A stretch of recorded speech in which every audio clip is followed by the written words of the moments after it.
네, 이제부터 학술 세미나를 진행할 것인데요. 경제 공정과 새 정부의 가제라는 주제로 우리 이현희 교수님께서 자장으로 진행해 주시고요. 건국대학교 황보슬 교수님께서 발제해 주실 것입니다. 마이크를 사용하실 우리 교수님들께서는 좀 더 가까이에 마이크 좀 더 가까이에서 사용해 주시기를 양해 부탁드리겠습니다. 네, 마이크를 우리 자장 교수님께 옮기겠습니다. 수리에서 내려와서 오늘 발제를 해주실 황도수 교수님 제가 소개해드리겠습니다. 우리 황 교수님은 유명합니다. 변호사로서도 유명하시고요. 그 다음에 헌법재판소의 헌법연구원으로도 계셨고, 그 다음에 경실련 상임 집행위원장으로도 계셨고요. 국회 헌법개정특별위원회 또 자문위원이시며 국회 입법감시센터의 위원인데, 저도 몇 번 이 센터에 같이 참석을 좀 한 바가 있고요. 그래서 오늘 이분이 이제 오늘 말씀해 주실 것은 공정과 상식 정의라고 하죠. 우리가 시대의 어떤 정신을 또 앞에서도 말씀을 드렸습니다만은, 그럼 우리 경제 공정은 어떻게 할 거냐 하는 부분이 이제 우리가 구체적으로 논의를 좀 할 수 있을 것 같습니다. 사실은 저는 개인적으로 우리 황 교수님의 이 발제에 대해서 기대를 참 많이 했는데요. 제가 사회를 보면서 오늘 이 페이퍼를 사실은 일주일 전에 봤는데 이게 읽어볼 시간이 사실은 좀 부족했었다는 그런 자괴감을 들면서 오늘 사실은 중요한 오늘 자리를 해주신 거에 대해 감사하고요. 우리 패널을 소개하기 전에 한 가지가 뭐 기쁜 소식이라기보다도요.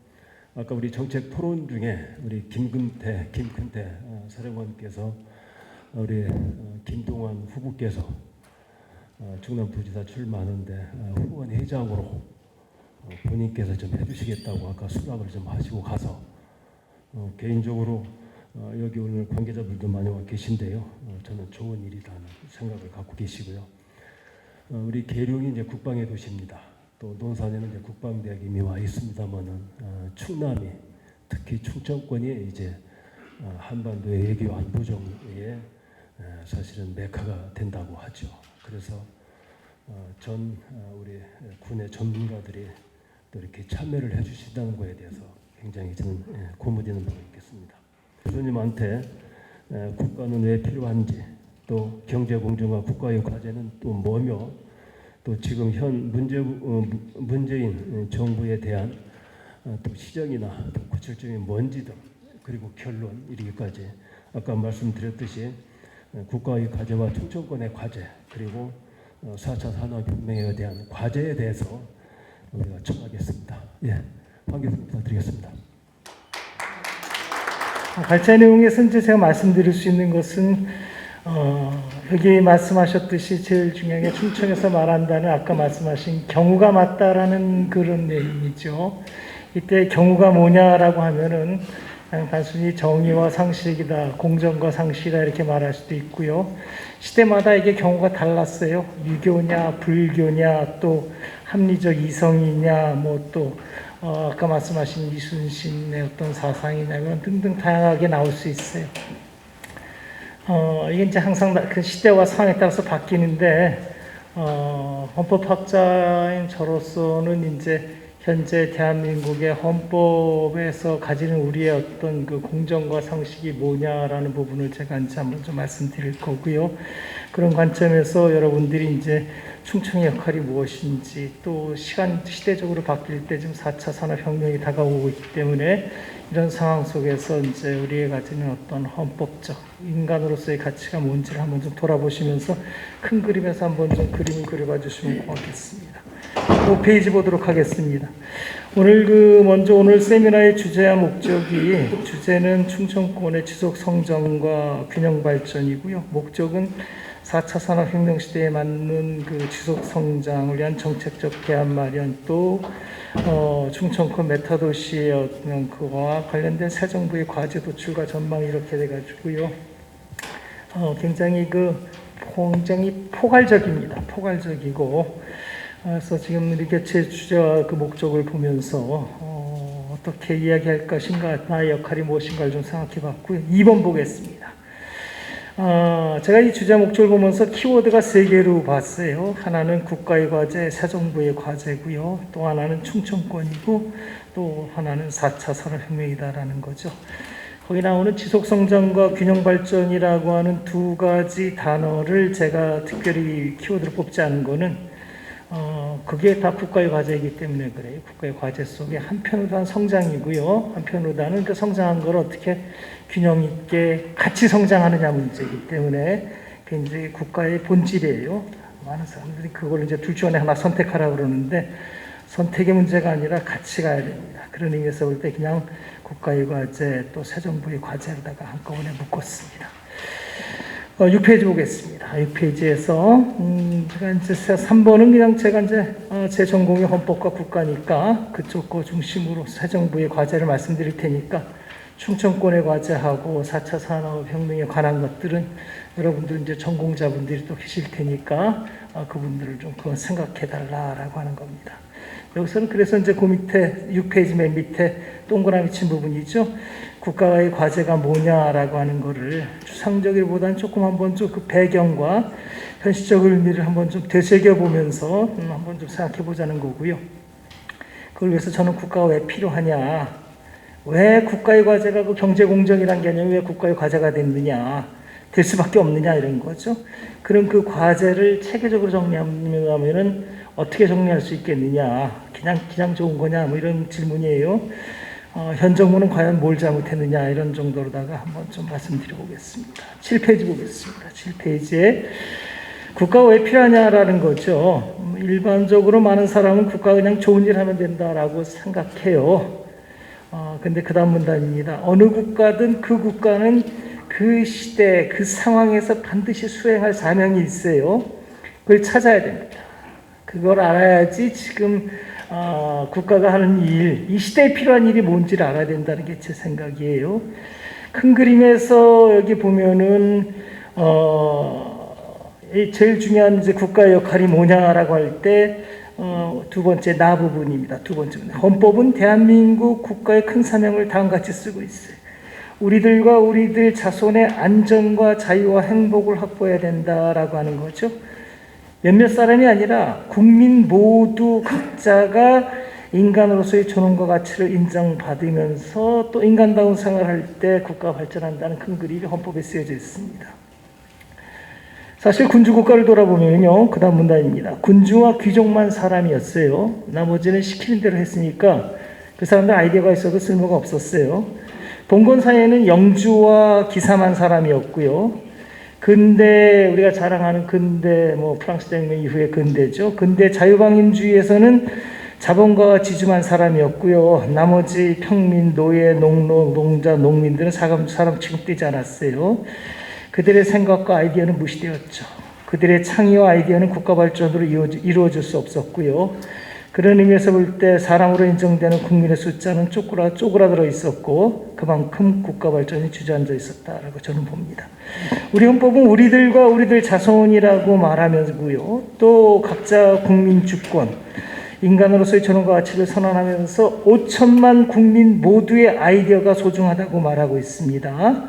이게 이제 가진 자의 자식뿐만 아니라 소위 말하는 그 구두닦이의 자식들도 그들이 어떻게 성장할지는 아무도 모른다는 거고요. 그걸 다 받아들이자라는 게 우리 헌법의 생각입니다. 8페이지 보겠습니다. 8페이지 꼭대기에 그럼 왜 함께 살아갈 때 더 유리한가라고 하는 거예요. 왜 혼자 살지, 왜 같이 살 때 뭐가 좋길래 그러냐라는 거고요. 그 8페이지 가운데 부분 하나, 둘, 세 번째 문단쯤 보면요. 사람이 함께 살면 굵은 부분입니다. 더 잘 살 수 있다는 생각에는 합리적 근거가 있습니다. 그게 분업입니다. 일을 나눠서 협동하는 힘이에요. 분업은 사람들이 사회에서 더 잘 살 수 있는 방법입니다. 국가는 사람들이 서로가 윈윈하기 위해서 존재하는 거고요. 플라톤이 말했습니다. 이미 국가는 사람들의 필요에서 생겨났다고 보네.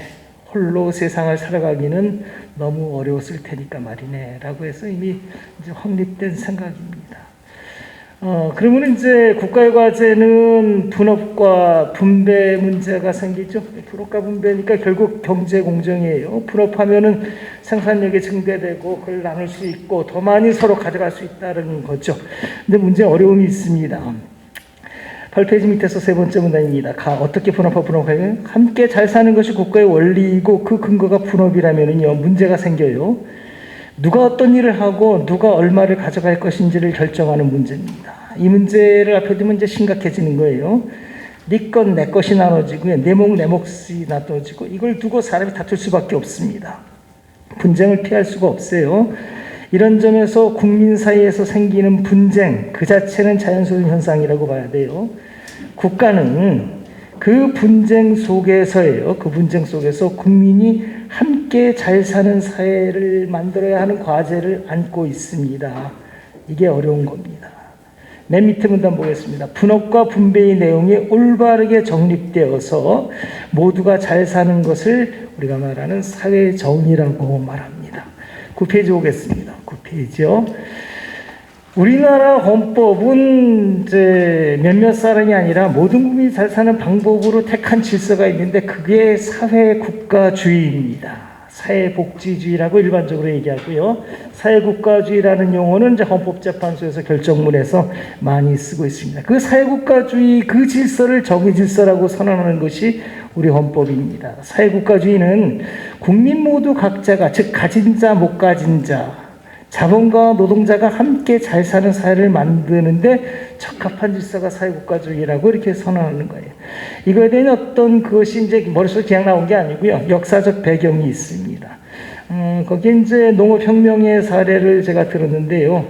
요즘 많이 이제 읽으셨던 그 유발 하라리의 어떤 사피엔스라는 책에서 일부 띄워왔습니다. 아주 재밌습니다. 그 조그맣게 쓴 부분인데요. 농업혁명 덕분에 인류가 사용할 수 있는 식량의 총량이 확대된 것은 분명한 사실이다. 분업했으니까 그렇죠. 그러나 여분의 식량이 곧 더 나은 식사와 더 많은 여유 시간을 의미하진 않았다. 평균적인 농부는 평균적인 수렵 채집인보다 더 열심히 일했으며 그 대가로 더 열악한 식사를 했다. 나쁜 식사를 했다는 거죠. 농업혁명은 안락한 새 시대를 열지 못했다. 그러기는커녕 농부는 대체로 농업혁명 이전의 수렵 채집인들보다 더 힘들고 불만스럽게 살았다. 농업혁명은 역사상 최대의 사기였다라는 거죠. 분업을 했는데 왜 사기를 당했나라는 질문이에요. 근대 산업혁명도 마찬가지예요. 오늘날 이제 신자유주의가 바람이 불어가지고 근대 국가를 굉장히 찬양합니다. 근대 산업혁명이 잘 됐다고 찬양하는데 여기서 뭐 자세한 이야기는 힘들고 밑에서 두 번째 줄 보겠습니다. 그러나 근대 국가의 현실은 자유의 이름으로 행하는 지배와 착취의 시대였다. 현실의 자유시장은 불공정한 독과점 시장이었기 때문이다. 토지와 자본이라는 생산수단을 독점한 자본과 지주가 노동자들에게 하루에 12시간 이상 노동을 강제하는 노동계약을 강요했다라고 하는 거예요. 여기에 그러면 뭐 누가 계약하려는데 뭐 내가 강요했느냐. 계약은 하고 싶으면 하면 되고 안 하면 돼요. 제 이유를 써놨어요. 먹고 살려면 할 수 없이 12시간 아니야 14시간도 도장 찍어야 됩니다. 안 그러면 처자식이 굶어 죽는데 그런 노동 안 하면 안 돼요. 그러니까 이 근대 국가가 얼마나 잔인했는지를 알 수 있습니다. 그런 건 이제 자세히 거기 써놨고요. 그 마 부분 바로 위에 있는 문단 보겠습니다. 굵게 쓴 부분이요. 근대 국가의 산업혁명은 군주제의 농업혁명과 비교된다. 농업혁명이 고대 군주국가에서 벌어진 역사적 사기극이었다면 근대 산업혁명은 근대 자유강림주의에서 벌어진 또 한 번의 사기극이었다. 겉으로 내세운 이념 모두가 자유롭다라는 것은 환상이었고 실제 현실은 자본가를 위한 자본가에 의한 자본가의 분배 질서였다라는 게 이제 우리가 역사에서 이제 밝혀진 내용입니다. 그래서 우리 헌법은 읽어보겠습니다. 군주로 대표되는 국가가 모든 분업과 분배를 결정하는 질서도 아니고 각 개인이 각자 자유계약을 통해서만 분업과 분배를 결정하는 질서도 아니다라는 거죠. 고대의 불공정, 근대의 불공정을 극복한 정의 질서가 뭐냐? 그게 이제 사회국가주의라고 이제 헌법은 말하는 거예요. 참고로 거기 썼습니다. 사회국가주의는 공산주의를 의미하는 사회주의, 사회민주주의와 혼동하면 안 된다. 사회복지주의, 복리주의, 사회적 시장 경제 질서를 대표하는 개념이다. 헌법재판소에서 사용하는 개념입니다. 사회국가주의는 한마디로 각 개인과 기업이 자유롭게 거래하는 자유주의를 원칙으로 해요. 이게 원칙입니다. 원칙으로 하되 민주적 정당성을 갖춘 국가가 경제민주화를 위해서 예외적으로 규제와 조정을 하는 이중구조의 정의질서를 말합니다. 사회국가주의는 분업과 분배의 질서이고 경제 공정의 질서입니다. 우리 헌법의 이제 119조 1항에 이제 1항이 원칙이죠. 개인과 기업의 자유의 창의를 존중한다. 기본으로 한다. 원칙이고요. 그다음에 2항에서 국가는 블라블라해서 이제 규제와 조정할 수 있다라고 하는 거고요. 이런 사회국가는 사실 우리나라 이제 건국 이래부터 계속 대한 국민의 열망이었습니다. 그냥 넘어가고요. 봐보겠습니다. 실패지 밑에 부분이요. 사회국가주의는 필연이에요. 제가 볼 때 사회국가는 이론적으로도 필연이라고 평가할 수 있습니다. 자유주의 원칙만으로는 해결될 수 없는 공공의 과제, 국가의 과제를 피할 수 없기 때문에 그렇다라는 거예요. 자유주의, 시장주의가 왜 문제냐면요. 개인과 기업의 이익이 우선이에요. 그게 자유거든요. 내가 바라는 대로 한다는 게 나한테 유리한 거 하라는 거예요. 따라서 시장에서는 개인이나 기업이 거래할 때에는 다른 사람에게 해를 입히는 외부 작용과 외부 비용이죠. 다른 사람에게 이득을 주는 외부 편익을 고려하지 않아요. 시장에서는. 환경오염은 전자의 예고요. 기술개발 같은 건 후자의 예입니다. 이런 외부 효과는 시장 가격에 반영되질 않아요. 당장 거래해서 대가를 치르지 않고서 거래할 수 있기 때문이다. 이런 어떤 시장 가격은 만능일 수도 없음 물론이고 완전한 것일 수도 없어요. 이런 시장 실패에 대해서 우리 헌법은 국가가 나서서 좀 일 좀 해라 라고 하는 거예요. 국가 나서서 할 일이 이제 세 가지인데 정리하면 국가안전보장 질서유지 공공복리라는 개념으로다가 이제 정돈돼 있다라는 거고요. 그럼 이제 밑에 그 다음 문단으로 갔어요. 국가의 과제가 뭐냐. 이제 이런 어떤 기본적인 컨셉을 갖게 되면은요. 우리나라의 국가 과제가 이제 명확해집니다. 지속적인 성장과 균형적인 국가 발전을 위해서 개인이 할 것, 자유주의와 또 민주주의 국가가 할 것이 분명해지거든요. 자유주의 원칙 속에서 개인은 자유와 창의를 통해서 마음껏 경제활동을 통해서 부자가 되면 되고요. 국가는 그 속에서 발생하는 자유주의의 한계를 극복하면 됩니다. 사회국가주의에서 국가 역할은 대략 세 분야로 분류될 수 있는데요. 1, 2, 3인데 첫째는 자유시장에서 공급되지 않는 국방, 치안, 도로 등 사회간접자본, 공공재를 공급해서 시장이 더욱 활성화될 수 있도록 해야 돼요. 이 부분이 성장에 관한 부분입니다. 그 다음에 두 번째, 세 번째가 이제 균형에 관한 건데 자유주의로 발생한 빈익빈 부익부로 생존권을 위협받는 사회적 약자의 생존권을 보장해야 되고요. 세 번째는 시장 경제를 자유롭게만 놓아두면 발생하는 나쁜 독과점을 규제하고 조정해서 사회적 시장 경제 질서를 확립하는 거다라는 거죠. 공정한 시장 경제를 확립하는 거다라는 거예요. 그 다음 거 보면 이제 먼저 SOC가 뭐냐라는 질문을 제가 던졌고요. 13페이지 보게 되면은, 그 이제 사람들 보면은 SOC가 뭐냐 하면 복잡하고 머리가 복잡한데, 제가 법을 보니까 두 번째 문단입니다. 공익사업을 위한 토지 등의 취득 및 보상에 관한 법률, 소위 말해서 이제 토지보상법인데, 거기 조문을 보면은 이제 토지 수용 권한을 국가한테 주는데, 이게 다 SOC를 위한 것들이에요. 여기 보면 1. 국방군사, 2. 굵은 것만 볼게요. 철도, 도로, 수도, 하수도, 전기, 전기통신, 그 다음 밑에 사회, 학교, 주택, 이런 것들이에요. 이런 거 보면은 국가가 이런 걸 마련해줘서 국민들이 거래하면서 마음껏 성장할 수 있도록 해두라 이런 개념이죠. 그 다음에 이제 그러면은 4차 산업의 혁명에 대응해서 이렇게 공급할 공공재가 뭐냐라는 건 지금 우리가 이제 고민해야 될 우리의 과제입니다. 그 다음에 이제 한반도에서 지금 미중이 으르렁거리고 있는 이 상황에서 한반도에서 외교 국방을 어떻게 해나갈 것인가라고 하는 문제가 이제 우리의 이제 또 다른 과제인데요. 전 여기다 써놨어요. 별로 큰 어려움이 없을 거다라고 하는 거예요. 조금만 생각하면은 지금이 오히려 대한민국에서는 찬스입니다. 외교 국방에는 찬스니까 잘 해나가달라고 부탁하는 정도로 끝나고요. 14페이지 보겠습니다. 그다음에 이제 균형 발전을 위한 이제 국가 과제인데요. 이게 이제 결국은 빈입김 부익부 문제로 생기는 문제를 어떻게 해결할 것인가 문제인데, 그다음 문단이 서민 대중의 목소리는 두 개예요. 하나는 뭐냐, 먹고 살게 해달라는 거고요. 생존은 보장해달라는 거고요. 두 번째는 뭐냐면 그다음 문단에 시장 질서를 공정하고 정의롭게 바꿔달라는 거예요. 나쁜 독과점을 없애달라는 거죠. 폭력, 뇌물, 사기, 나쁜 독과점에 의한 시장 지배력 등 비양심적인 행동으로 부자가 되는 것을 못 보겠다라는 뜻입니다.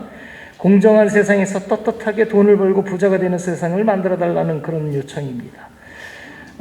생존권 보장의 입장에서 볼 때 그럼 뭘 먹고 사느냐, 먹고 살게 해달라는데 뭐냐라는 질문에 관해서 이걸 이제 헌법은 굉장히 잘 정돈해 놓고 있어요. 정돈해 놓고 있고요. 그분의 이론적인 거 쭉 설명을 했는데요. 맨 마지막 문단 보겠어요. 14페이지 맨 마지막 문단. 헌법은 인간의 삶에 필요한 것을 육체적인 부분, 정신, 그 다음에 사생활, 재산으로 이렇게 나눠주고 있어요.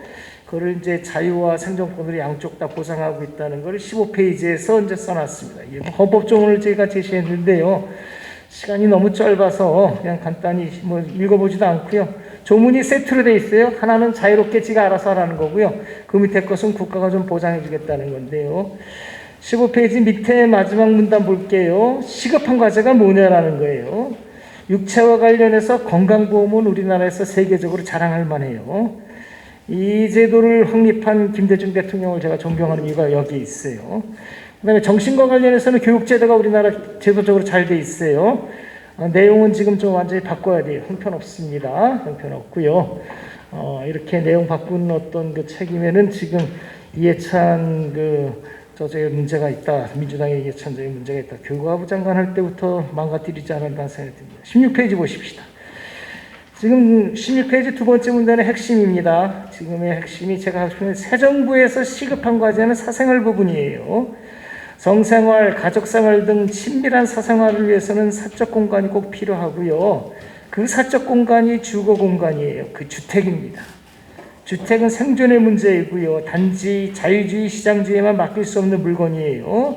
헌법도 그걸 누차 쓰고 있어요. 그 조문 밑에 걸 볼까요? 그런데 우리 현실은 집 없는 국민이 전체 국민의 50%입니다. 이 사람들은 이제 어떻게 살아야 할지 답답합니다. 이래서 주택 문제가 지금 대한민국에서 큰 이슈로 뜨는 거예요. 이론적 배경을 알아야 된다라는 게 저희 생각입니다. 그럼 어떻게 풀 수 있느냐라고 하는 거에 관해서는 써놨는데 시간 관계상 지금 그냥 넘어가도록 하고요. 하나 중요한 것만 딱 쓸게요. 17페이지 보겠습니다. 17페이지 세 번째 문단 볼게요. 국가는 이들의 삶을 보장해야 되는데 서민 대중에게 필요한 거는 내 집 마련이라고 하는 말로다가 사람들 헷갈리게 하지 말라는 게 제 생각이에요. 편안하게 살 수 있으면 된다라는 거예요. 안정만 되면 되지. 내 집 어차피 내가 볼 땐 가난해질 수가 있어요. 그럼 집 할 수밖에 없는데 전세 살아도 괜찮다는 생각해야 돼요. 그 다음 문단 봅시다. 그래서 국가는 공공 전세 아파트를 무제한 지을 수 있다라는 거예요. 임대 아파트가 아니고 전세 아파트라고 썼어요. 이유는 전세로 하게 되면 굉장히 저렴하게 무제한 살 수 있다라는 거고요. 자세한 내용은 그냥 생각해 보겠습니다. 다음에 18페이지 보겠습니다. 두 번째가 이제 사회적 시장 경제 문제인데요. 이 부분을 이제 시장별로다가 국가가 어떻게 규제 조정할 것인가 문제인데, 이 부분에 관해서는 이제 우리 기조 연설해 주신 김동완 전 부지사님이 잘 이제 충청권에서 할 수 있는 어떤 시장의 역할이 뭔지에 관해서 잘 말씀해 주셨기 때문에 그냥 넘어가도 됩니다. 이제 마지막으로 이제 현 정부가 뭘 잘못했냐라는 부분 뭐 간단히 얘기해 보면요, 앞으로 새 정부에서 뭘 하는지가 이제 눈에 보이기 때문에 그 부분은 좀 잠깐만 읽게요. 18페이지 맨 밑에 문단입니다.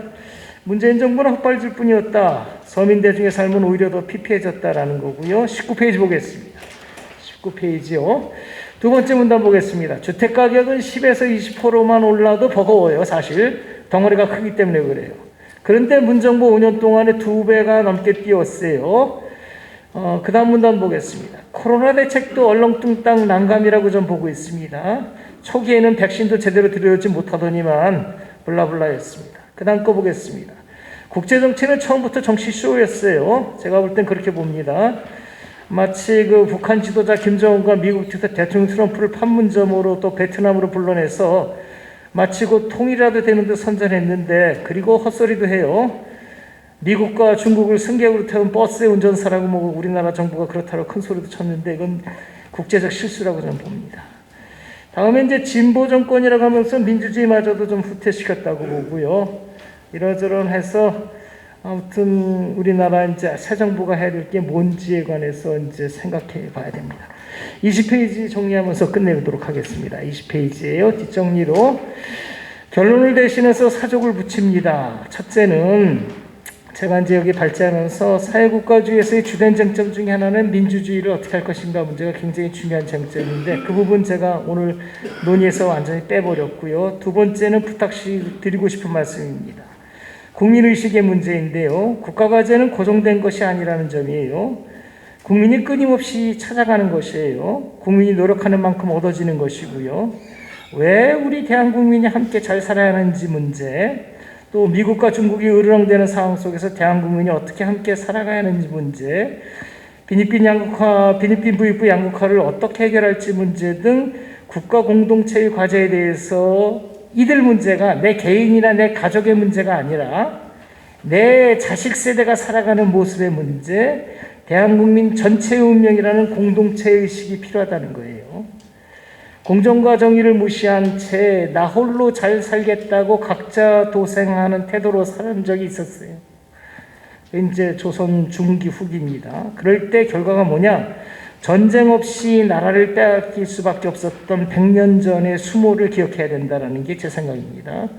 이건 엄청난 역사적 교훈이에요. 전쟁 없이 나라 빼앗긴 나라가 조선입니다. 잃지 않대요. 마지막으로다가 이제 충청권의 과제라든지 4차 산업혁명에 관한 어떤 토의는 여러분들 토론자분들께 맡기면서 제 발전 이거를 마치도록 하겠습니다. 감사합니다. 잘 들었습니다. 주로 국가의 과제에 관해서 말씀이 계셨고요. 우선 시급한 것과 그다음에 사회적인 시장 경제 체제로서의 우리가 갖출 뭔가 하는 문제 제기는 충분히 좀 하셨다고 보고요. 혹시 여기에 대해서 패널 네 분 중에 어느 분이 먼저 하시겠는지. 교수님, 교 교수님 먼저 한 말씀. 어떻게 그 찬란했던 금산의 상권과 문화가 어느 시점부터 이렇게 피폐해졌을까라는 것을 항상 고민을 하고 그 고향에 갔다가 오고 있습니다. 요즘에 느끼는 것은 뭐냐면 이 충청권의, 특히 충남의 정치적 공백, 정치력의 리더십의 공백이 참 심각하다는 생각을 합니다. 어떻게 해결을 해야 될지, 오늘 우리 존경하는 김동완 의원님께서 충청의 시대정신, 충청의 혼, 정신, 자신감, 믿음, 희망 이런 것을 말씀을 해 주셨습니다. 그걸 공약의 주요 실천사항으로 해서 내가 한번 만들어 보겠다. 여기에 꿈이 있다. 이게 방향이다라고 말씀을 해 주셨다고 생각을 합니다. 그런 뜻에서 대단히 감사하고 고맙다는 말씀을 드리고 싶은데, 결국 누가 해야 되느냐? 이 리더만, 아까 우리 의원님도 기조연설 하시면서 말씀을 하셨는데, 지금 이 시대에 사라진 게 공동체입니다.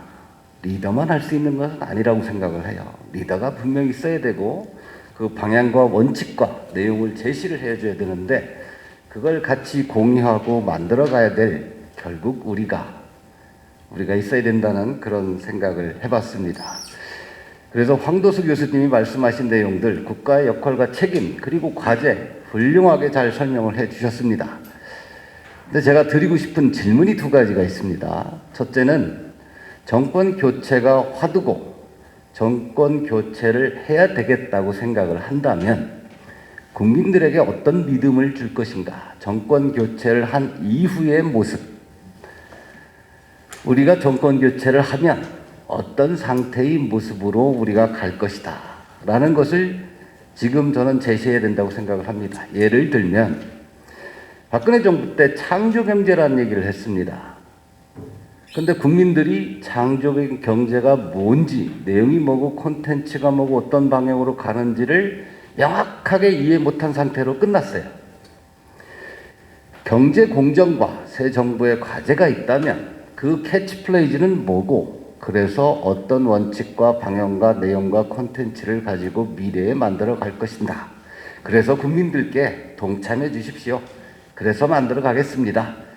정권 교체 이후의 모습을 지금 그려서 명확하게 제시를 해주는 것이 필요하다라는 그런 의견을 드립니다. 두 번째는 분명히 정부가 실패했다라는 말씀을 하셨어요. 국가, 정부 역할과 책임이 있는데 분명히 현 정부가 외교도 실패했고 경제도 실패했고 부동산 정책도 그렇고 K방역도 그렇고 상당히 많은 부분 실패를 했습니다. 근데 가장 실패한 것이 제가 봤을 때는 우리 사회의 통합이라고 생각을 해요. 정치적 가치의 편향성 상당히 구조화되어 있고요. 그게 우리 사회 만연돼 있어서 갈등 지수가 제일 높을 정도, OECD 회원국들 중에도 두 번째로 제일 높고 1년에 300조 원 정도의 갈등 비용을 지불하고 있습니다. 그렇다면 그게 문제라면 정권만 재창출하면, 아니 정권 교체만 한다면 이게 답이 되느냐. 정치적 가치의 편향성이 문제라면 그거에 대한 해결 방안, 정치적 리더십의 공백이 문제라면 거기에 대한 해결 방안은 무엇인지 우리 같이 고민도 하고 거기에 대한 답을 구해야 된다고 생각을 합니다. 제가 두 가지 차원에서 시간 관계상 질문과 의견을 드리고 제 토론을 마치고자 합니다. 감사합니다. 저는 세 가지만 말씀드리겠습니다. 우선 공공재 중에서 생존과 연결된 것은 국방과 안보입니다.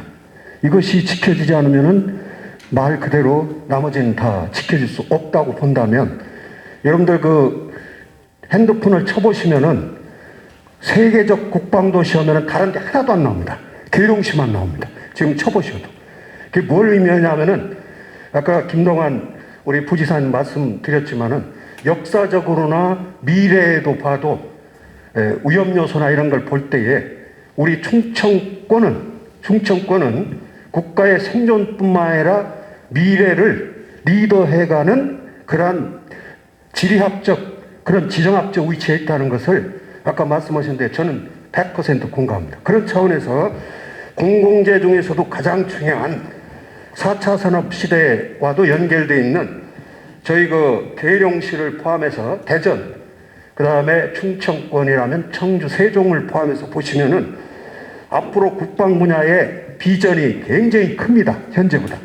첫 번째, 국방 분야의 최고 연구기관인 ADD, 그리고 공공기관 이전에 앞으로 봐야 되겠지만 국방연구원 등 국방 분야의 연구, 세계적 바로 메카가 바로 이 지역이다. 두 번째, 국방교육입니다. 국방교육은 국방교육의 가장 핵심적 기관인 국방대가 벌써 자리 잡고 있습니다. 훈련입니다. 육군훈련소는 우리 국민의 64%가 정서가 이 충남하고 연결되어 있습니다. 거기에서 우리 자녀가 훈련하고 한번 걸쳐갔다 이게 아니라 여러분들 고향을 잊지 않듯이 군대 생활의 정서는 우리 전 국민에게 연결된 네트워킹이다. 이걸 잘 살릴 필요가 있다. 그 다음에 산업입니다. 국방산단 최초로 논산지역이 지금 추진하고 있습니다. 그리고 대전 국방 클러스터를 포함해서 청사진도 많습니다. 그 다음에 방위청 포함해서 국방 관련 공공기관에 어떻게 포함될지 모르지만 육군사관학교는 공공기관은 아닙니다. 이런 것들이 만약에 온다면 지금까지의 내용을 분석해보면 각계격파입니다. 그냥 그 기관이 하나 왔다 이걸로 끝납니다. 이거를 우리가 충청권에 있는 지자체장께서 선언을 해서 한마디로 얘기하면 융합방위산업의 세계적 메카라는 추진단을 하시든가 위원회를 구성해서 이걸 다 엮어야 됩니다. 미래까지. 그래서 결국은 세계 중심으로 이 국방산업이 나라의 먹거리뿐만 아니라 우리는 공격이 아니지 않습니까? 그 가치형으로 볼 때 정말 막아내는 방어라는 거죠. 억제라는 거죠. 그러한 가치형으로 묶어나가셨으면 하고, 두 번째는 아까 식물에 말씀드리셨는데 우리 식량 자급이 쌀뿐이 없습니다. 나머지는 다 수입어거든요. 지금 기후온난화 때문에 아열대에 관련된 이 연구가 한참 진행돼야 될 텐데, 우리 태안 포함해서 안면도 부근에도 보면은 제주도에서 또 아열대 지역에서 했던 그게 열매가 물론 온실이지만 이게 굉장히 활성화되고 있거든요. 그래서 우리 충남도가 선도적으로 기후온난화에 대비한 아열대에 대한 식물을 어떻게 연구하고 생산할 것이냐는 메카 모델을 제시했으면 좋겠다. 그렇게 좀 하시고, 마지막입니다. 마지막으로는 생존권 문제입니다. 앞으로 가면 갈수록 노인분이 더 많습니다. 일본과 이탈리아는 그 길을 걷다가 실패를 봤습니다. 노인 중심으로 복지를 하다 보니까. 청년들은 일자리 때문에, 여러분들 저도 계룡시 적은 도시지만 오토바이 타고 가는 젊은이들이 이게 도대체 밤낮 없이 움직입니다. 일자리 문제가 노인분하고 갈등을 일으켜가지고 이탈리아하고 일본은 이미 망했습니다. 그 분야에. 그래서 세대 공존, 그러니까 세대가 공존하는 경제적 측면에 공정한 의미의 함께 잘 살 수 있는 그런 일자리 창출하는 모델을 우리 충청도에서 한번 제시해서 우리 국가의 모델이 됐으면 좋겠다 하는 의견을 제시합니다. 이상입니다. 그거를 발제문을 이렇게 보면서 나름대로 국가의 존재 이유를 또 한번 생각을 해봤어요. 자, 그럼 국가라는 것은 왜 존재하느냐? 그럼 국가는 뭐냐? 그러면 국가는 국민에 의한, 국민을 위한 필요에 의해서 법률로서 규정한 어떤 하나의 사회 조직이라고 저는 이렇게 봅니다. 그렇기 때문에 국가라고 하는 조직은 국민 각 개인이 할 수 없는 일을 국가라는 조직이 해줄 수 있게 해주는데 그 큰 의의가 있는 것입니다. 그래서 우리는 한 국가의 국민으로서 가장 나의 생존과 번영에 최적화된 국가 조직을 만들어갈 책임과 의무가 있는 것이 우리 국민입니다. 그래서 오늘 이 자리에 모여서 또 앞에서 정책 포럼도 그런 측면에서 상당히 의미가 있다고 저는 이렇게 생각을 합니다. 그리고 발제문 중에 민주적 정당성을 갖춘 국가, 이걸 또 저는 한번 생각을 해봤어요. 그럼 과연 민주적 정당성을 갖춘 국가가 뭘까? 그래서 저는 그걸 어떻게 판단했냐면, 국민이, 즉 최적화된 국가 조직을 만들어 나가도록 책임과 의무를 갖고 있는 우리 국민이 선출한 대통령과 그가 법률이 정하는 바에 따라서 임명한 강령, 그리고 각 지역민이 선출한 각 지역 단체장 등 공무원, 그 밖의 대다수인 우리 국민으로 구성된 사회조직이 국가가 아니냐, 이렇게 한번 생각을 해봤습니다. 그리고 다음에는 이제 경제 공정과 국가의 과제에 대해서 한번 또 생각을 해봤는데, 제시해 주셨듯이 국가의 그 중요한 세 가지 역할, 그런 그 세 가지 역할에 현실을 제 나름대로 한번 이렇게 좀 한 분석을 해봤어요. 그때 첫 번째, 국방, 치안 등의 공공재 공급 문제, 이걸 한번 생각을 해봤습니다. 지금 현 정부가 추진하고 있는 것은 현실을 도외시하고 이념에 우선한 남북평화 추구로 대적관이라든지 대국민의 안보의식이 아주 약화되어 있습니다. 이것이 큰 문제죠. 특히 평화를 위해서 전쟁은 절대로 안 된다고 이렇게 얘기를 하고 있어요. 그러면 전쟁과 평화는 상반된 개념이냐? 저는 그렇게 보지 않습니다. 전쟁과 평화는 상반된 개념이 아니고 상호, 뗄래야 뗄 수 없는 공존의 개념이라고 이렇게 봐야 합니다. 우리가 평화를 지키기 위해서 때로는 전쟁도 불사하겠다는 강인한 의지가 없으면 우리는 굴종적인 국가로 전락하기 쉽고, 그 국가의 국민은 마치 노예처럼 살아가게 되는 것을 감수해야 합니다. 과연 우리가 그렇게 할 수 있겠습니까? 이건 있을 수 없는 일입니다.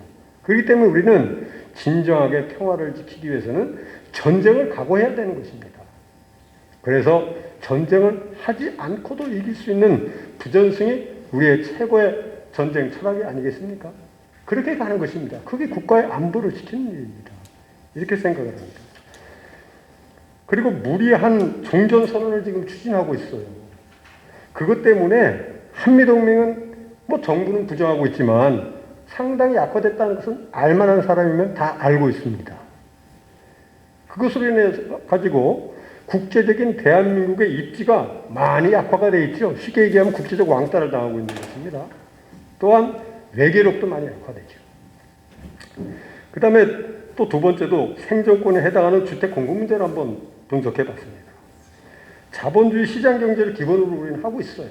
헌법에도 이미 뭐 발제해 주신 대로 다 나와 있는데 그 중에서도 주택 문제 얘기입니다. 이 주택은 저는 그렇게 생각해요. 저도 집이 한 채 있지만 이 주택은 개인의 주거 공간이면서 대한민국 국민의 평균 자산은 5억 내외라고 저는 이렇게 통계 자료를 보고 있어요. 그리고 5억의 자산 구조는 그냥 달랑 집 한 채 있고 뭐 은행에 돈 몇 푼 이렇게 저금해 놓은 게 아마 대부분 국민들의 평균 수준이라고 봅니다. 그럼 그 국민들이 주거 공간인 집을 단순히 주거로만 생각하겠냐 이거죠.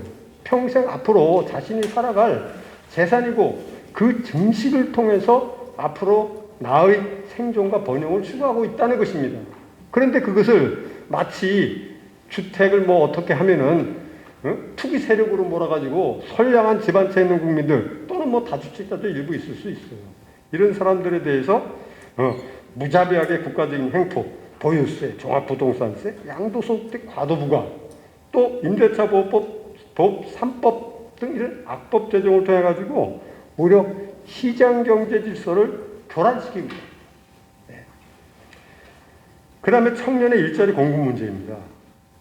청년의 일자리 공급 문제도 통계 자료를 보면은 마치 뭐 금월, 뭐 금분기 일자리가 많이 늘어난 것처럼 얘기하는데 그것은 대부분 보면 실제 허인 인력을 줄어들고 노인 위주로 국가재정 투입한 거 이렇게 가고 있죠.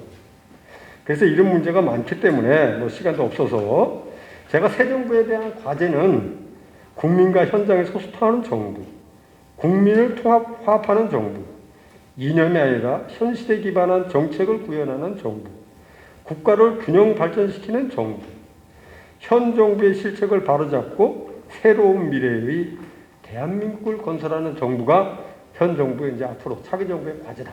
이렇게 말씀드립니다. 네, 이상입니다.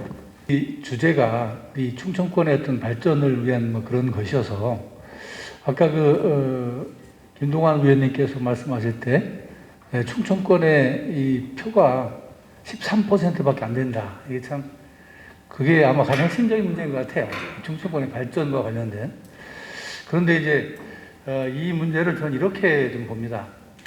어차피 민주주의라는 것은 선거에 의해서 정권이 들어서게 되고 정권을 잡은 그 집단에서 자기 이득을 취하는 것은 뭐 부정할 수 없기 때문에 충청권에서 어떤 전국을 주도할 만한 어떤 그런 표심을 만들기가 쉽지 않다는 거죠. 그래서 우리가 이제 충청권의 그 표심이 이제 뭐 매번 이렇게 왔다 갔다 하고 그러는데 그럼에도 불구하고 충청의 발전을 이제 위한다면 지금 이제 많은 말씀들이 나왔단 말이죠. 그런 것들에 대해서 이게 좀 쉽지 않은 것이지만 우리 충청 지역에 필요한 핵심 가치를 좀 정했으면 좋겠어요. 여야 다 통합해서 그래서 그런 것들을 좀 이렇게 충청에 있는 지자체 단체장들이라든가 전문가들 모여서 우리의 충청이 추구하는 가치는 이거다. 이거 좀 해달라 하는 것들을 말할 수 있는 어떤 이런 핵심적인 가치를 만들어서 어떤 여야 정치인들이 좀 단합해서 이런 것들을 정부에 좀 강력하게 요구하고 그래서 좀 받아내서 했으면 좋겠다. 이런 생각이 들어요.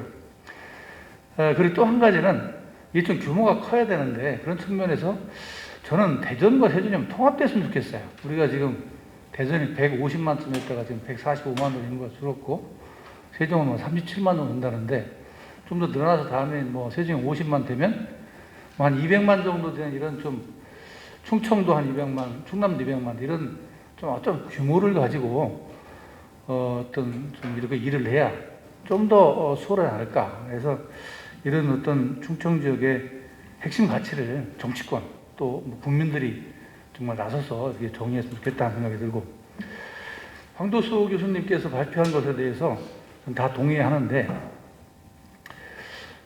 저는 잘 몰라서, 물론 이제 황 교수님은 법학 박사님이시죠. 그다음에 뭐 이 헌법 관련해서는 전문가시기 때문에 뭐 쉽게 하지만, 일반 사람들이 좀 생소한 용어가 사회국가주의예요. 사회국가주의. 사회국가주의라는 말을 보니까 사회주의라는 말도 보이고, 우리가 집단주의를 말하는 국가주의도 보이고, 또 얼핏 보면 사회주의 국가라도 보이고, 그래서 제가 네이버에 찾아봤어요. 사회국가주의라더니 안 나와요. 사전에 없다는 얘기죠. 근데 이제 헌법 말씀도 헌법에 보니까 사회국가 원리라는 말이 나오더라고요. 그 사회국가 원리라는 말은 조금 더 이해가 되는데, 사회국가주의라고 하니까 이건 조금 개념이 좀 다른 것 같아서, 이런 사회국가 원리라고 헌법에 나오는 것을 사회국가주의라고 해도 문제가 없는지에 대해서 한번 좀 설명을 듣고 싶어요. 이상입니다. 사회국가 원리 이렇게 표현되고 있는데, 원래의 개념에 의하면은 자유민주주의라는 단어가 딱 맞아요.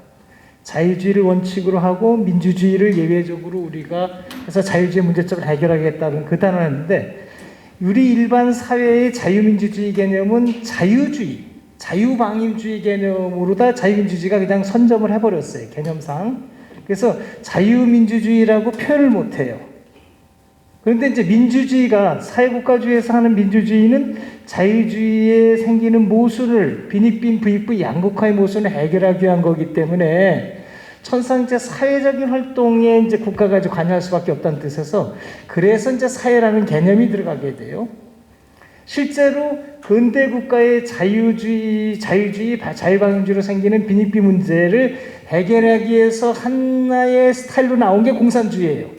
그건 뭐냐면 자유주의는 아예 빼버리고 민주주의만으로다가 평등한 세상을 만들겠다는 게 공산주의란 말이에요. 그래서 그 공산주의를 우리가 사회주의라고 그러고 사회민주주의라고 그래요. 그 헌법들, 걔네들 헌법 보면 다 인민 사회민주주의 뭐 이렇게 다 쓴단 말이에요.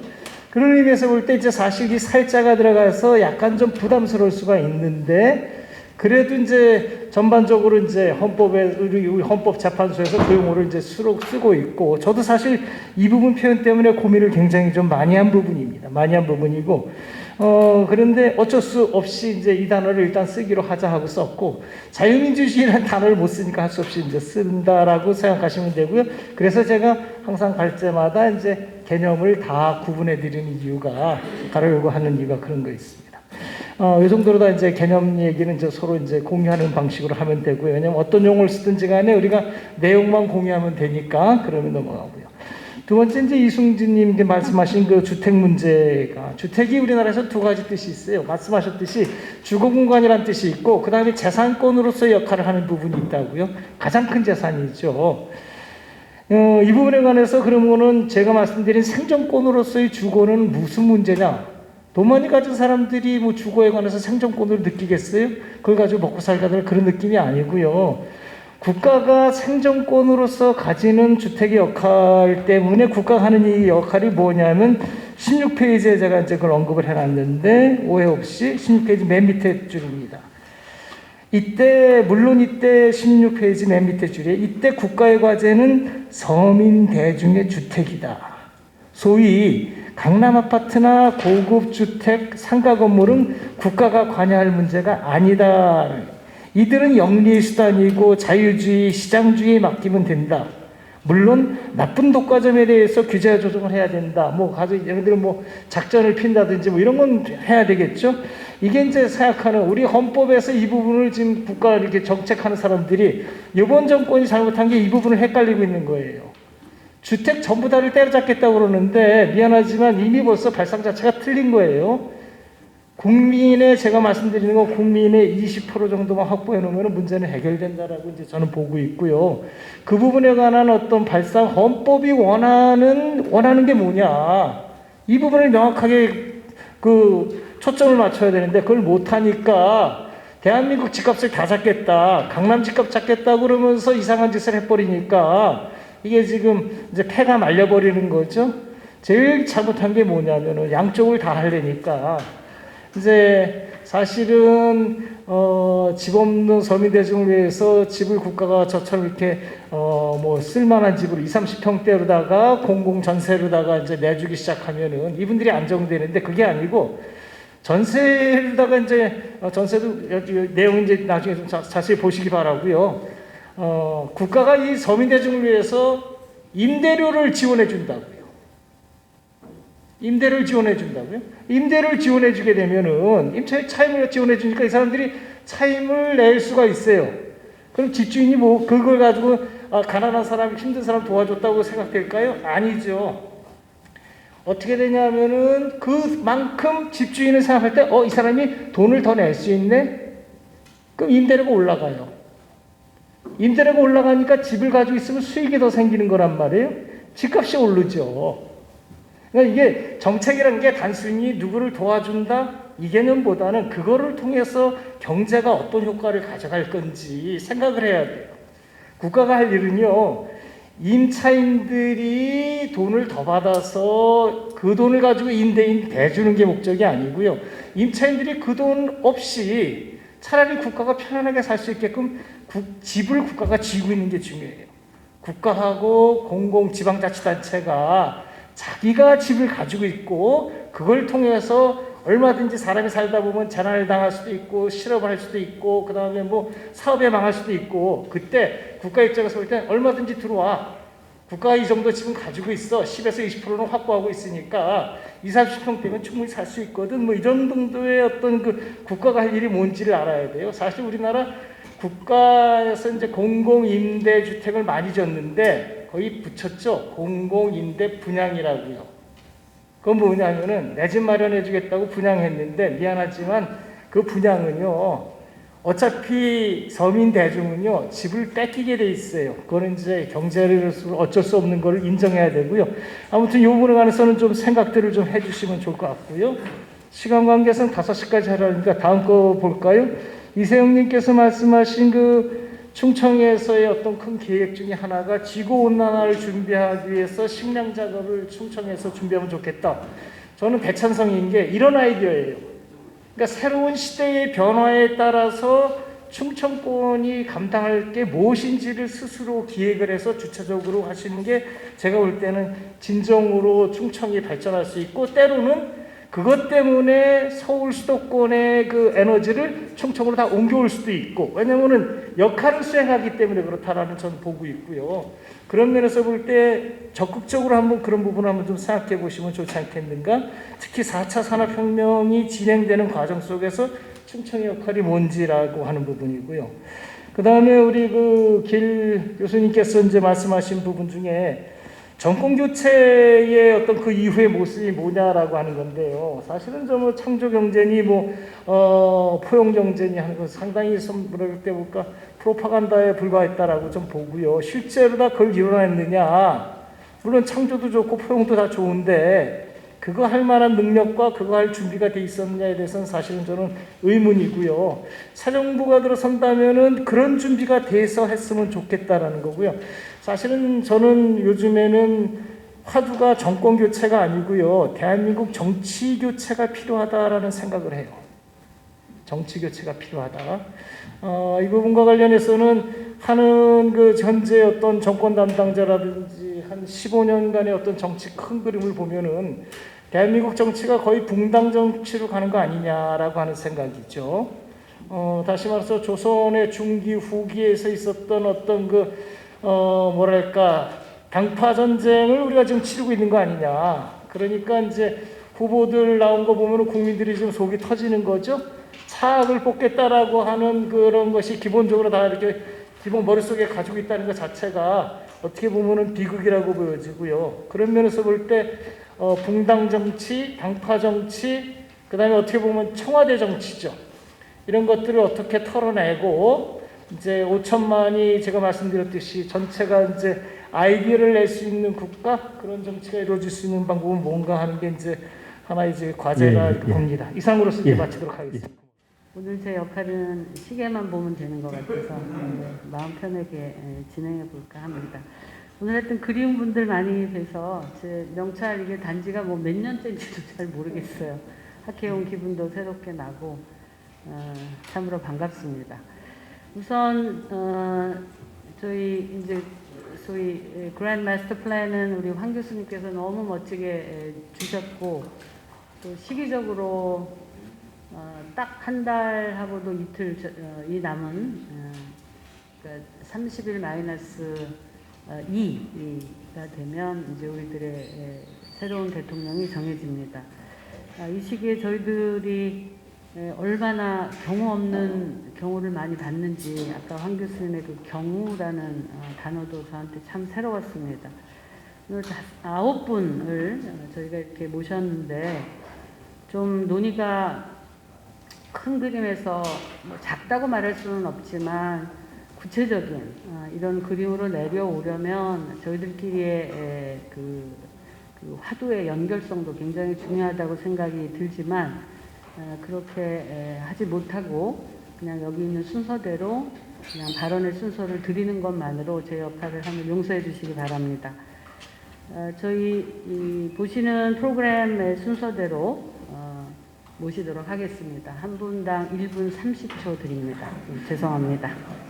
최문희 교수님 모시겠습니다. 제가 하면서 보니까 국가균형발전 정책, 노무현 정부 때 잘 만들었던 정책입니다, 사실상. 그런데 그게 이제 지금 보면은 성공한 것은 세종시뿐이고 나머지도 그나마 안 한 것보다는 낫다 그런 생각이 들고요. 이명박 정부 때는 그 수도권 규제 완화라든가 이런 부분이 많이 완화가 돼가지고 또 노무현 정부 때 그 정책이 많이 퇴색이 됐고 사실상 현 정부에서는 균형발전 정책 말로는 떠들었지만 한 개도 된 게 없습니다. 그리고 지금 현재 충남의 공약으로 그 문재인 정부에서 내세웠던 게 한 건도 된 게 없습니다. 그렇다면은 충남 지역의 문제냐 아니면 정부 정책의 문제는 우리가 좀 따져봐야 될 것 같고요. 그리고 이제 우선 충남에 대해서 말씀드리겠습니다. 충남 같은 경우에는 북부 4개시, 천안, 아산, 당진, 서산에 4개시거든요. 그리고 나머지 그 11개 시군이 있습니다. 그런데 4개시에 인구는 저기 62%가 집중이 되어 있고요. 또 저기 GRDP 같은 경우에도 50% 이상이 되어 있고 또 지금 보면은 그 GRDP 차이가 서산 같은 경우에는 1년 그 1인당 GRDP가 1억 400만 원입니다. 19년 기준으로. 부여는 2,900만 원이거든요.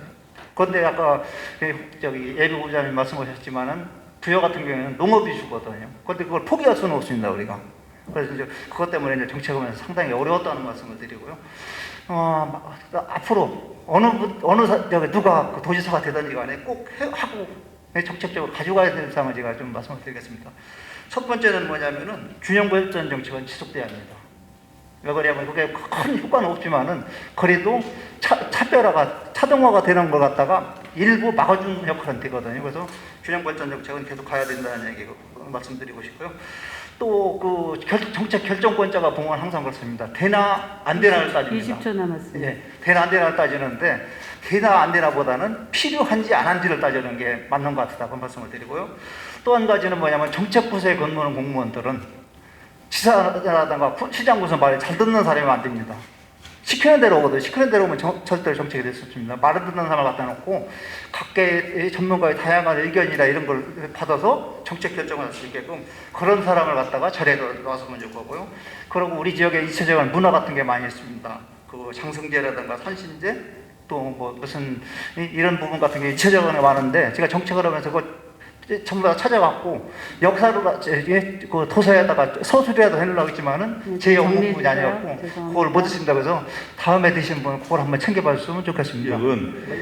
사실 군의 그 양병의 중심지입니다. 그래서 이거를 잘 활용해서 좀 충청과 정부 행정과 이것이 연결돼서 좋은 어떤 것들을 많이 들여오면 좋겠다. 특히 지금 국제무기 전시회가 뭐 서울 같은 데 에어쇼도 있고 일산에서 국제무기 전시회가 있는데 사실은 여기가 양병 지역의 중심이기 때문에 이 근처에서 이런 것들이 이루어지는 것이 맞다. 지금은 엉뚱한 데 가서 하고 있는 것이고 4차 혁명과 연결해서 군 과학기술 접목 문제도 블루오션 부분 지금 뭐 창원이나 이런 데서 열심히 수출도 하고 있는데 더 우리가 발전할 수 있는 그런 군 산업을 좀 해서 충청 지역에 좀 옮길 필요가 있다 이렇게 생각합니다. 그 다음에 우리 황 교수님께서 전쟁 없이 나라를 뺏길 수밖에 없었던 100년 전 수모를 얘기했는데 진짜 이거 가슴에 와서 닿습니다. 지금 현재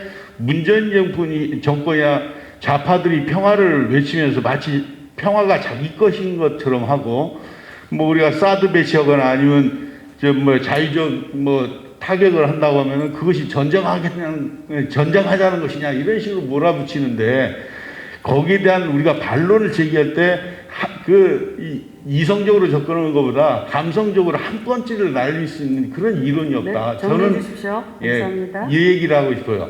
충북, 충남, 대전, 세종이 충청이 대세입니다. 그렇게 갈 거예요. 네.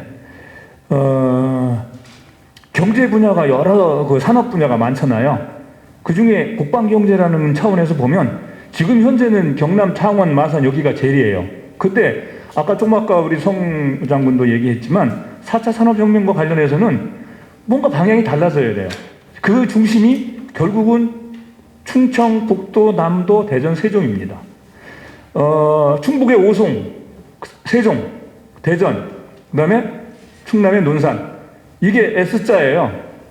여기에 방산혁신 클러스터의 메갈로시티 내지는 슈퍼시티 이런 방산혁신 클러스터가 그렇게 연합이 되는 벨트를 조성한다면 뭔가 큰 시너지가 나온다. 그것도 4차 산업혁명을 주축으로 하는 대전 지역의 연구기관, 그리고 논산의 국방산단, 그리고 오송의 RMO를 포함한 MRO를 포함한 그런 바이오 어떤 그런 것들, 그 다음에 세종의 어떤 행정기관들에 의한 행정지원, 이게 삼박자가 딱 맞아 떨어지는 지역이 여기밖에 없어요. 경남, 창원, 마산 여기 물론 현재까지는 굉장히 큰 성과를 냈어요. 그러나 앞으로는 방향이 달라질 거다. 네. 만약 우리 예비 후보님께서 앞으로 정책을 개발하시고 국방 쪽에 비전을 보고 계신다면 이런 큰 그림을 그려서 같이 가는 방법으로 운영을 하시면 어떨까 건의드립니다. 이상입니다. 충청남도에서 해결해야 할 중요한 과제가 무엇인가, 충청남도 통계 자료를 한번 살펴보았습니다. 총 4가지로 정리를 했는데요. 가장 우선적인 것이 일자리 창출입니다. 지역 경제 성장과 양질의 일자리를 창출해서 지역 주민의 소득을 증대시키는 게 가장 중요한 1순위로 꼽혔고요. 두 번째가 삶의 질 개선입니다. 교육, 복지, 문화 등 이런 서비스를 강화하는 것. 세 번째가 자연환경과 생활환경 개선이고요. 네 번째가 저출산과 고령화 문제였습니다. 그래서 이 4가지에 대해서 지금 앞서 여러 교수님들이 많이 포함된 얘기를 해주셨는데, 저는 이제 보건복지 차원에서 충청남도의 현재 위협 요인으로 인구 감소와 또 고령화, 양극화 문제가 이것이 심각하다고 진단을 하였습니다. 그래서 현황을 살펴보면요, 총 3가지로 요약을 할 수가 있는데요. 충청남도 시군 간에는 복지사원의 이 편차가 굉장히 심각합니다. 충청남도의 북부 지역, 아산, 천안, 당진 이런 지역으로 복지 인프라가 몰려 있고, 내륙 지역, 부여, 청양, 금산 이런 쪽에는 굉장히 인프라 조성이 되어 있지 않습니다. 네, 정리해 주십시오. 네. 두 번째는 노인 인구와 독거 노인의 증가가 이제 전체 인구 증가율을 상회하고 있다. 그래서 이 독거 노인들은 고립되지 않도록 노인 공동 주거 시설을 확충하고 또 공동 급식 시설 체계를 구축하는 것이 필요하다고 생각합니다. 네, 감사합니다. 저는 좀 균형 발전 측면에서 이 정신적인 가치, 안보 의식을 제고하는 이런 측면에 좀 우리가 투자를 해야 되지 않느냐. 그래서 우리가 보통 이 국방의 도시다 이렇게 얘기를 하고 있는데, 그런 것을 이 경제 쪽에서 국방 산업 이런 쪽으로만 생각할 게 아니고 그런 특징을 이용해서 우리가 좀 안보 의식을 좀 제고할 수 있는 이런 것을 좀 강구를 해야 되겠다 이렇게 생각을 합니다. 그래서 그것의 하나의 구심점이 될 수 있는 것은 우리도 지역에서 이 6.25 전쟁 때 이게 지역 전사와 관련된 안보 기념관을 좀 하나 설립을 하면 좋겠다는 생각입니다. 그래서 예를 들어서 낙동강 지역에 가면 그 지역의 칠곡, 영천, 대구 주변에는 그런 개념관이 굉장히 많습니다. 그리고 많이 또 학생들도 이용하기도 하고, 그래서 안보의식도 올라가고 대외적인 또 이미지도 있습니다. 그런 것을 생각한다면 우리 지역에서도 이런 안보기념관이 이 독립기념관 같은 그런 큰 규모로 하나 정도는 좀 들어서야 되지 않느냐 이렇게 생각을 하고 있습니다. 네, 이상입니다. 감사합니다. 오늘 그 주로 충남의 그 발전과 관련된 부분에 있어서는 선생님들이 좋은 얘기 많이 하셔가지고 제가 굳이 더 붙일 건 없고요. 그 특히 뭐 이 충남의 그 사실 지금 지방소멸 얘기 많이 나오고 있는데 이걸 회생시키는 여러 과제 이런 것이 이제 굉장히 중요한 과제가 될 것 같고 또 기간 산업을 활성화시키는 부분, 뭐 일자리 창출 그런 건 다 여러분들이 얘기했기 때문에 저는 그보다 제가 글로벌 마인드 차원을 좀 더 보면 사실은 충남이 위치한 이런 상황을 보면 동남아나 또는 그 해외, 서남아시아, 중동 이런 쪽으로 나갈 때 저쪽이 역할을 할 수 있는 부분이 굉장히 큽니다. 그래서 이런 부분을 놓치지 않고 좀 집중해서 하면 상당히 좋은 효과를 가질 수 있는데 뭐 해외 사례를 당하는 뭐 일본의 작은 도시 유부인 같은 경우가 이제 전형적으로 그런 걸 잘 활용했고요. 국내에서는 송도, 송도가 원래 그 굉장히 뭐 부동산도 제대로 인구도 제대로 들어오지 않고 해서 좀 어려움을 겪었는데 지금은 상당히 뜨는 도시를 발전했는데 그 주요한 목적이 그 주요한 그 자산이 바로 이 글로벌 마인드를 잘 활용해서 했었던 거거든요. 그런 걸 왜 충남이 놓치나 이런 생각이 들어서 그런 부분에 있어서 충남의 어떤 그런 그 글로벌한 그런 차원의 비전을 갖고 하는 게 중요한데 너무 대한민국의 한 작은 지역으로서 제안하는 그 정치 비전보다 조금 더 크게 세계 속에서 보는 충남 역할 또 아시아의 그런 중심지 역할로서의 그 충남 이런 위상을 갖다가 자리매김하려는 그런 좀 거시적인 비전을 갖고 나가면 저는 충분히 가능하다고 생각하고 그만한 사업을 전개해 나가는데 그런 기반을 새 정부에서는 조금 구축해 나가는 거 굉장히 중요하다고 생각합니다. 네, 감사드립니다. 오늘 여러 가지 이야기를 정말 다양하게 나눴다고 생각합니다. 다만 오늘 이제 세종기가 참 많이 나왔었는데 확산과 연결의 지정학적 또는 지경학적 논의를 15, 16년 전에 정말 많이 했었죠. 대체로 아직까지는 성공이 아닌가 싶습니다. 대통령 집무실이 내려올 수도 있고 또 국회가 또 다른 터전을 만들 수도 있을 것 같은데 저희 한반도 지형을 호랑이로 많이 비유를 하는 예를 많이 봤는데 그 복심이 바로 충청 코어가 아닌가 이런 생각을 합니다. 많은 분들의 발전이 있기를 기원하면서 폐회를 선언합니다. 고생하셨습니다.